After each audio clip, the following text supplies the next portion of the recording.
Bonjour à tous et bienvenue dans la première vidéo officielle de la nouvelle série de la chaîne, qui sera une série qui aura pour but de vous présenter des théories de fans ou bien mes théories au sujet d'un univers, mais également de debunk un peu des préjugés, et c'est en ça que je vous dis que c'est la première vidéo officielle, car la vraie vidéo officieuse, on va dire, c'était la vidéo sur les aigles et sur pourquoi ils n'avaient pas pu emmener Frodon au Mordor. Pour inaugurer cette série, j'ai décidé de m'intéresser à nouveau à l'univers de One Piece, et plus particulièrement au personnage de Shanks, qui est un personnage qui vraiment est recouvert de mystères et qui a beaucoup de théories à son sujet, donc j'ai trouvé ça intéressant de commencer par lui pour bien vous présenter le principe de cette émission.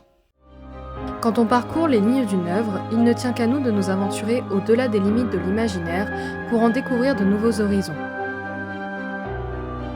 C'est un plongeon dans l'inconnu, un plongeon sous la surface.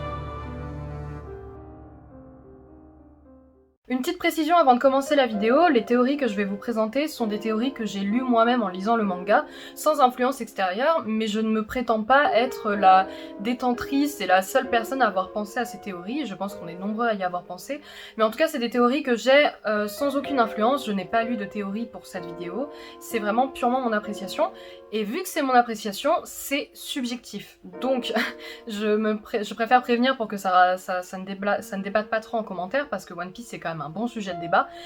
Tout ce que je vous présente, peut-être que vous avez des contre-arguments, peut-être que vous ne les appréciez pas, peut-être que pour vous j'ai tout faux, très bien. Vous êtes vraiment invité à commenter la vidéo pour exposer vos points de vue, c'est le but de ces vidéos théories, c'est que tout le monde en discute de nos théories sur un univers, sans que ça soit de la confrontation, mais un puzzle, qu'on assemble ensemble nos théories pour que ça fasse sens.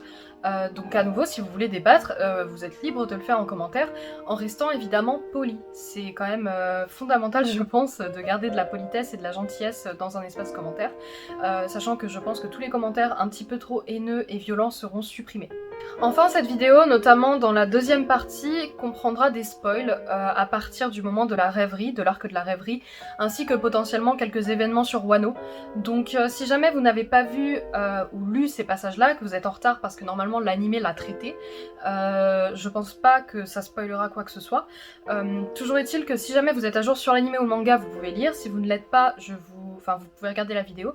Si vous ne l'êtes pas, je vous conseille peut-être de faire attention, parce que je vais quand même donner des informations. Et en tout cas, n'hésitez pas à vous abonner, parce que je vois qu'il y a beaucoup de personnes qui regardent les vidéos qui ne sont pas abonnées, donc je préfère le dire en début de vidéo, et à rejoindre potentiellement Discord et les autres réseaux sociaux.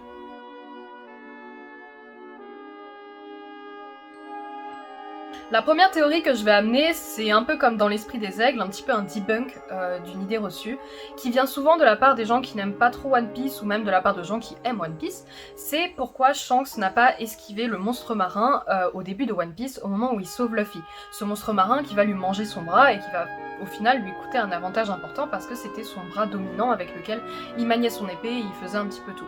Je vais tenter de vous amener des éléments de réponse parce que beaucoup de gens se demandent pourquoi il n'a pas, avec les grandes capacités que montre Oda, notamment le haki royal, ses grandes compétences en tant que sabreur, pourquoi il n'a pas en fait tué le monstre et sauvé Luffy au lieu de sacrifier son bras. Je vais essayer d'amener des éléments de réponse pour cette théorie maintenant. Tout d'abord, je vais préciser que la théorie que je vais vous donner s'appuie sur le fait que Shanks a sacrifié volontairement son bras pour Luffy, avec d'autres éléments que je vais vous ajouter plus tard. Mais la première chose qui nous permet d'appuyer ce propos est durant la rencontre de Shanks et Barbe Blanche au tome 45.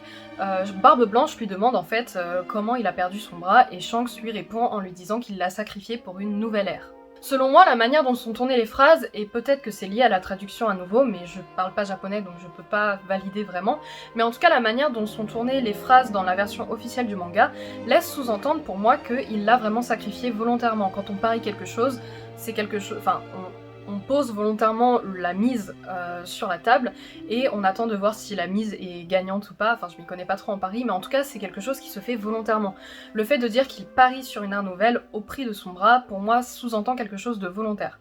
En plus Barbe Blanche répond à ce moment-là, tant que cela te va, pour moi ça induit encore plus une volonté propre de sa part de sacrifier son bras. Pour le coup, cet argument pourrait être contrecarré par certaines personnes qui pourraient... Alors oui, mais non, parce que ça veut rien dire en fait. Il a pu très bien sous-entendre que sauver Luffy, ça lui avait coûté son bras, hein. Pas qu'il l'avait sacrifié volontairement comme un gogol. D'accord, merci voix off d'avoir amené ce contre-argument. Tu comptes revenir souvent ? Dès qu'il faudra faire chier. Très bien. Ok, donc on part sur cette base-là.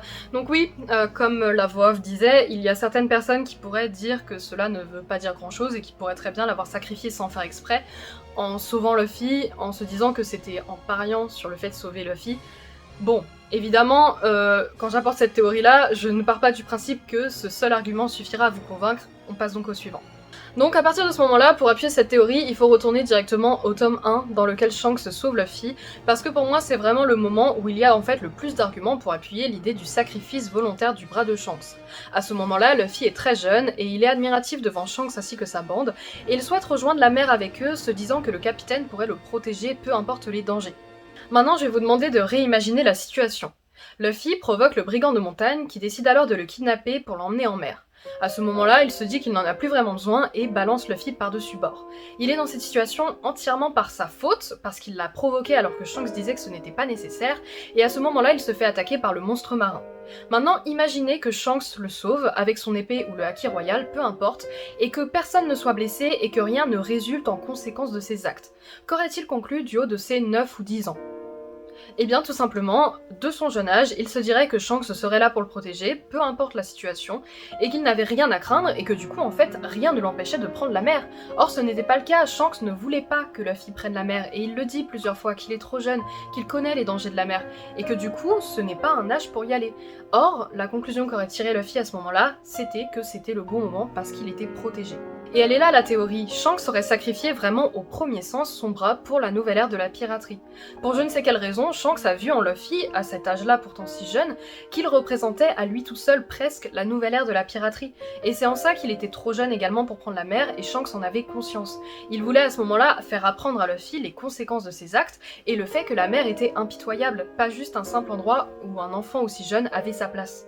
Cette théorie elle est notamment renforcée par le fait que Shanks confie à Luffy son chapeau de paille qui n'a appartenu qu'à des hommes illustres de ce qu'on le sait. La première personne à avoir détenu ce chapeau de paille est Gold Roger, qui est comme vous le savez le roi des pirates, et il a été confié ensuite à Shanks, qui est également quelqu'un d'illustre parce qu'il fait partie des 4 empereurs, et qu'il a une influence énorme sur le monde. Cette appartenance et cette aura du chapeau est encore plus renforcée par quelque chose que dit Riley quand il rencontre la première fois Luffy en disant que ce chapeau ne sied qu'aux grands hommes. Shanks sait donc d'une manière ou d'une autre que Luffy deviendra quelqu'un d'extrêmement important dans la nouvelle génération de pirates, mais il sait également que c'est beaucoup trop tôt pour lui de prendre la mer. C'est notamment marqué par le second de Shanks qui s'appelle Ben Beckman, qui va dire à Luffy que l'envie de Shanks n'est pas de le priver de faire de la piraterie, mais juste qu'il connaît les tenants et les aboutissants de la vie de pirate, et qu'il sait que pour Luffy c'est beaucoup trop tôt. Et c'est pour convaincre Luffy de ne pas prendre la mer maintenant, et parce qu'il sait l'impact qu'aura Luffy sur le monde de la piraterie plus tard, que Shanks décide de sacrifier son bras. À ce moment-là, Luffy est face à ses conséquences, de par ses actes, il a blessé quelqu'un qu'il aimait, et ça c'est une leçon qu'en fait Luffy gardera pendant longtemps, et je pense quelque chose qui façonnera la personne qu'il est actuellement. C'est en ça qu'il parie sur la nouvelle ère.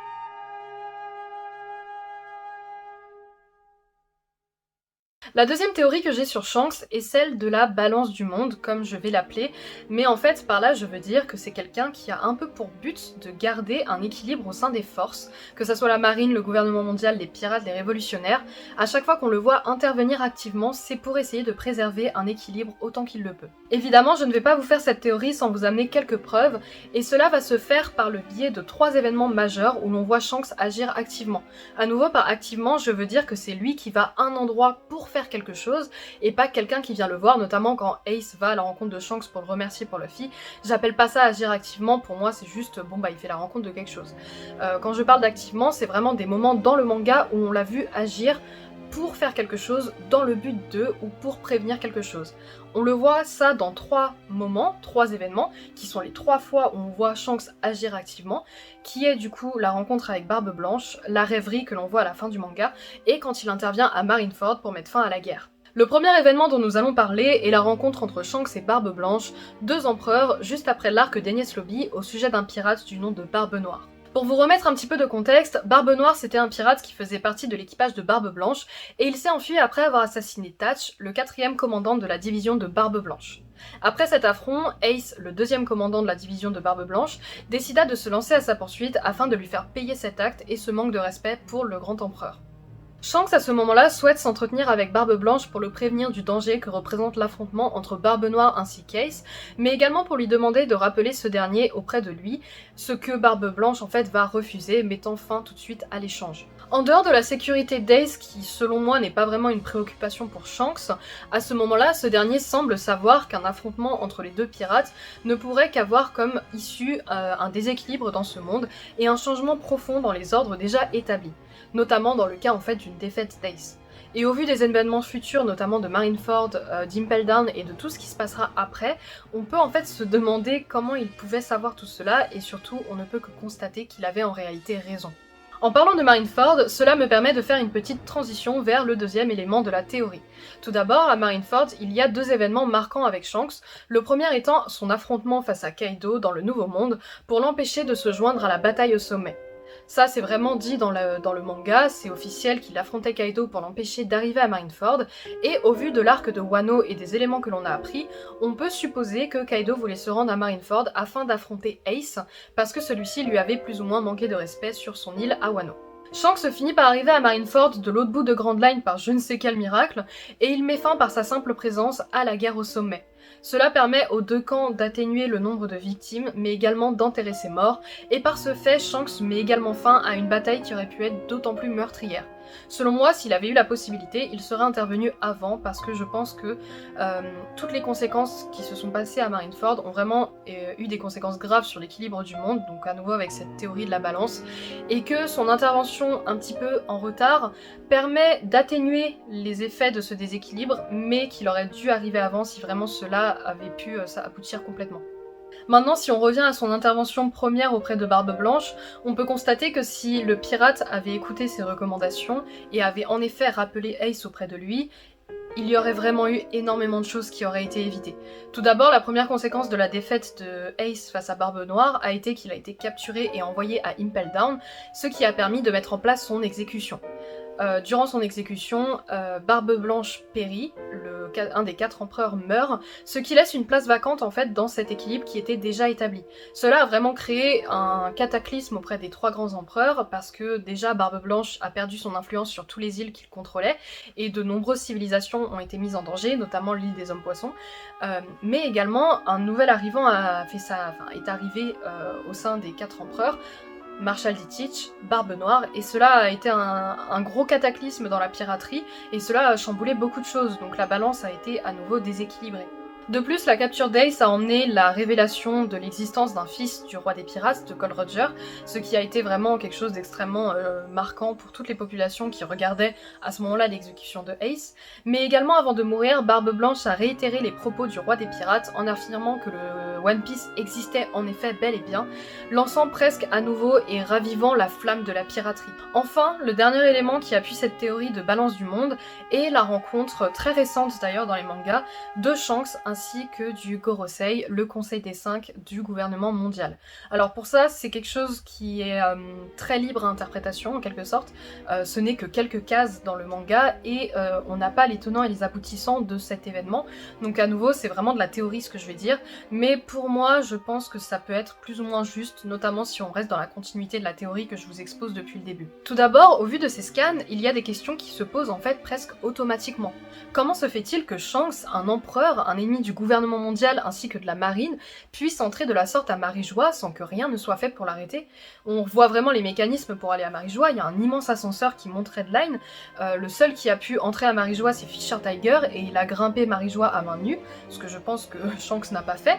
On dirait qu'il a juste pu rentrer par une porte à la limite sur le côté et aller voir le Conseil des 5 sans aucune embrouille, et surtout, c'est quoi cet accueil que lui fait le Conseil des 5?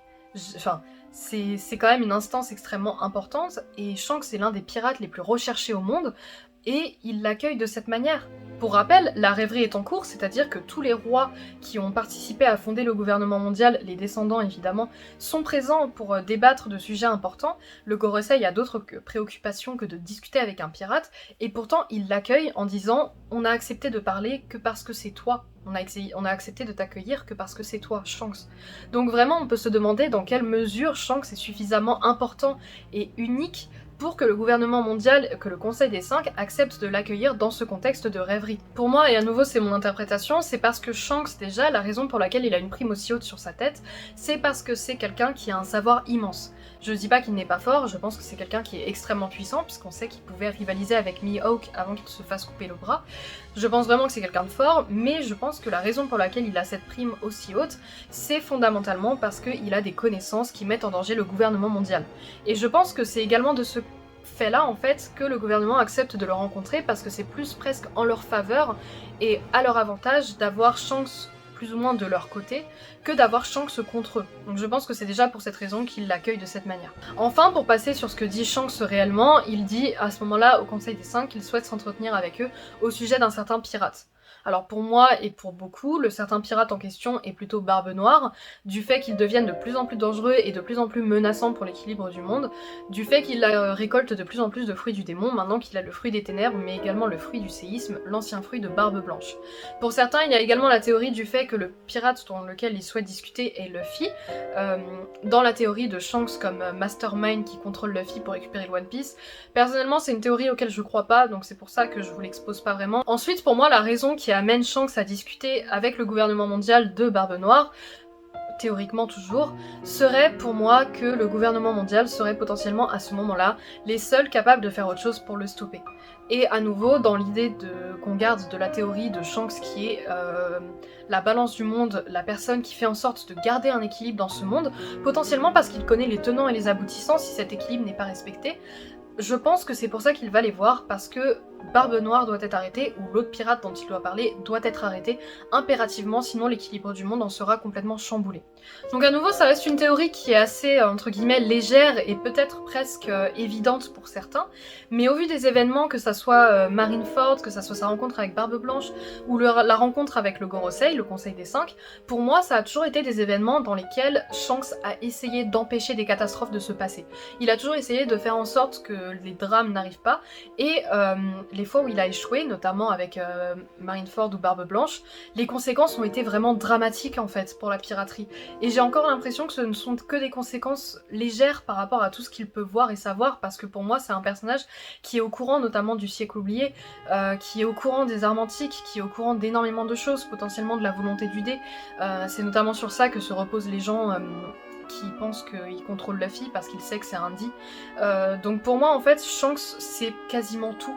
Il n'est pas allé jusqu'au bout avec l'équipage de Gold Roger, mais à mon avis il sait encore beaucoup de choses et je pense pas que ce soit quelqu'un qui ait nécessairement envie de récupérer le One Piece, et c'est en ça que je crois pas trop à la théorie de Luffy contrôlé.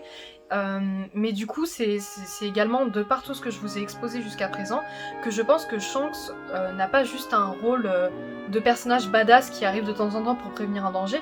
Je pense vraiment que c'est un personnage qui agit activement pour l'équilibre du monde.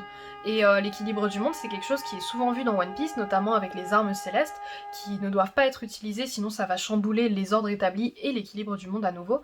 Donc pour moi, comme c'est une thématique récurrente dans One Piece, je pense que c'est vraiment quelque chose qui est intéressant à creuser, et surtout pour moi c'est la place de Shanks.